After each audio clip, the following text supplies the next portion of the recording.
सुनो सबकी लेकिन करो मन की। एक बार एक आदमी अपने छोटे से बालक के साथ एक घने जंगल से जा रहा था।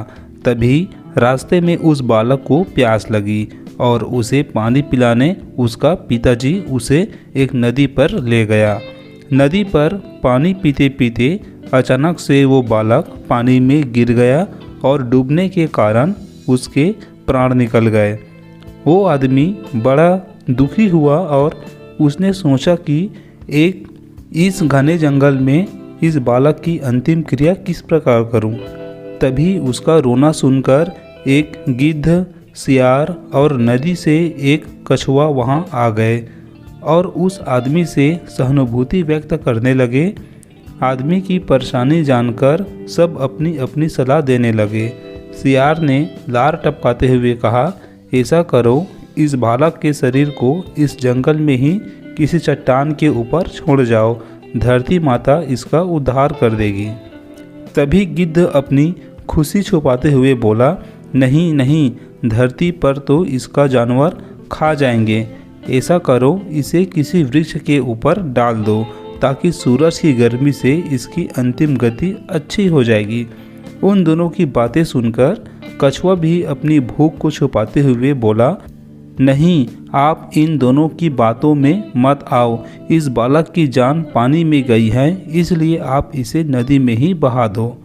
और इसके बाद तीनों अपने अपने कहे अनुसार उस आदमी पर जोर डालने लगा। तब उस आदमी ने अपने विवेक, अपने बुद्धि का सहारा लिया और उन तीनों से कहा, तुम तीनों की सहानुभूति भरी सलाह से मुझे तुम्हारे स्वार्थ की गंध आ रही है। सियार चाहता है कि मैं इस बालक के शरीर को ऐसे ही जमीन पर छोड़ दूं ताकि मैं उसे आराम से खा सकूं। और गिद्ध, तुम पेड़ पर इस बालक के शरीर को इसलिए रखने की सलाह दे रहे हो ताकि इस सियार और कछुआ से बचकर आराम से तुम दावत उड़ा सको। और कछुआ, तुम नदी के अंदर रहते हो, इसलिए नदी में अपनी दावत का इंतजाम कर रहे हो। तुम्हें सलाह देने के लिए धन्यवाद, लेकिन मैं इस बालक के शरीर को अग्नि को समर्पित करूंगा, न कि तुम्हारा भोजन बनने दूंगा। यह सुनकर वो तीनों अपना सा मुंह लेकर वहां से चले गए।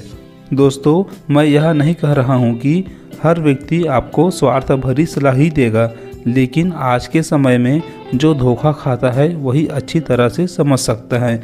एक बात है दोस्तों, सभी स्वार्थी नहीं होते और यहाँ पर अपना बुद्धिमानी भी दिखानी पड़ती है, या ऐसे जगह में बुद्धिमानी भी ज़रूरी है। इसलिए दोस्तों कहते हैं कि सुनो सबकी लेकिन करो अपनी मन की।